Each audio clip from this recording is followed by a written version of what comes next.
Hi, welcome to This Week in Ames. I'm Susan Guiazda. On today's show, we check in with the Ames Fire Department about some fire safety tips.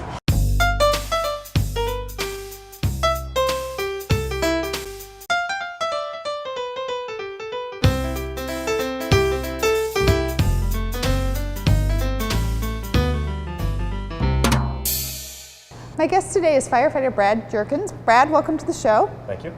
Well, we're finishing up the month of October, and it is Fire Safety Month, big month for firefighters. Tell me a little bit about you first and why you got into the field of firefighting. I've worked for the city of Ames for 11 years now as a firefighter. I started off firefighting as a volunteer and really enjoyed doing it, so started taking classes to become a career firefighter. And where were you a volunteer around here? I volunteered in Mount Pleasant in southeast Iowa first, and then a couple of years in Knoxville. So here at the Ames Fire Department, we do a lot of outreach and public education. I know that recently you guys wrapped up an open house right here at Fire Station 1. How did that go?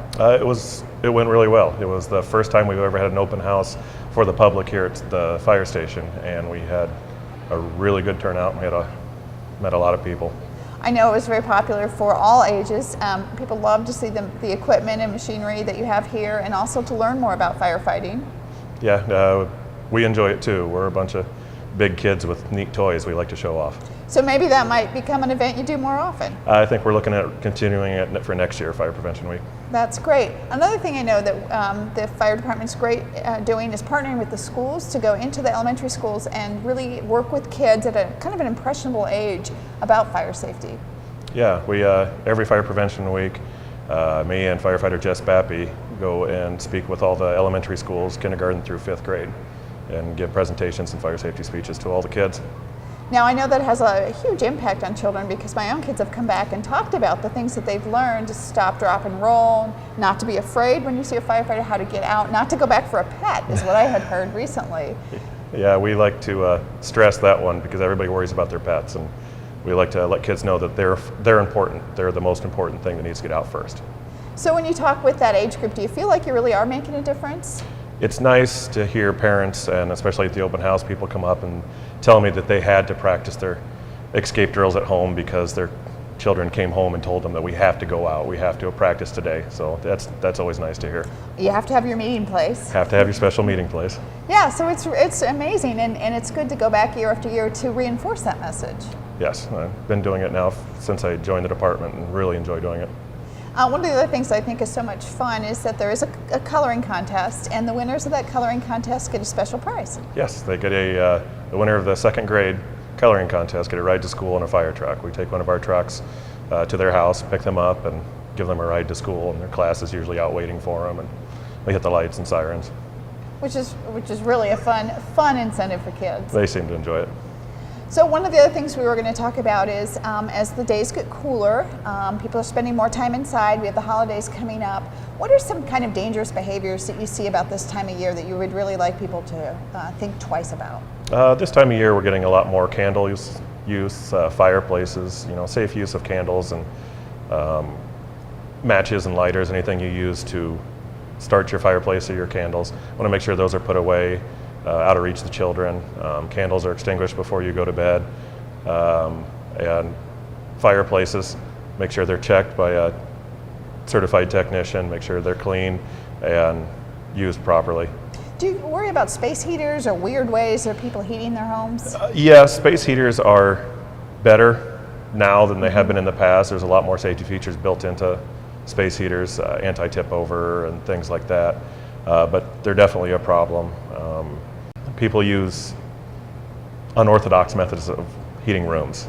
Well, I've heard and I've read in fire safety tips, people using an oven, opening their oven to heat up a kitchen area. Charcoal grills, propane heaters inside, they all are large sources of carbon monoxide, which can be a big problem this time of year too. And carbon monoxide, I know a lot of people have carbon monoxide detectors, smoke detectors. We just got done with daylight savings. That's always the time of year that, what are you supposed to do? When you change your clocks, change your batteries. So every year twice a year, we recommend you changing your smoke detector batteries, and a good way to remember is change your clock, change your batteries. When you go around your house changing all the clocks in your house, bring a pack of batteries and change the batteries in the smoke detector.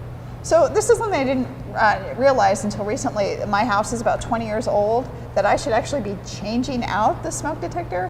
Smoke detectors have a 10 to 15 year life, and they need replaced. So if you've had the same smoke detector hanging since you've owned a house, it used to be white, now it's yellow, it's time to replace it. Most of them should have a date on the back that tells you how long they've been there and if they should be replaced. So I thought I was safe because mine's sort of hardwired, so I don't have to change the battery, but then I realized it's really old. Yes, it's old, and most of the hardwired smoke detectors have a battery backup in them anyway, either in the detector themselves or in a central location that powers them all. Smoke detectors now, because of a new Iowa law, are now dual sensor smoke detectors. Not only do they smell for smoke, they also look for the flickering of flame. So all smoke detectors made in the past couple of years and sold in Iowa have to have the dual sensor. But that doesn't make them carbon monoxide testers? No, carbon monoxide, they do make dual sensor smoke detectors with carbon monoxide detectors, but it would be labeled as such. Any smoke detector is a dual sensor, but if it says dual sensor with carbon monoxide, that would be a different unit. Okay, so something else to think about. Also an important safety feature for every home. Yep. What about fire extinguishers? Fire extinguishers, you should have them in the kitchen, garage, someplace accessible, not buried in the back of the cabinet. You should make yourself familiar with them, know how to use them. But on the other hand, realize that it's not your job to fight a fire, it's our job. So if at any point you're not comfortable or don't know how to use it or you can't find it, it's more important that you get out than actually using an extinguisher. It's a Band-Aid. Very, very good information. Brad, thanks for sharing with us today. No problem. Well, just a reminder for your calendar, remember that City Hall and most city offices will be closed on Monday, November 11th for Veterans Day. Also, if you still have yard waste and you want to get rid of it, remember that the next Yard Waste Free Day will be held Saturday, November 16th. There's more information about that on our website. Well, that's our show for today. Thanks for watching, and tune in next week for This Week in Ames.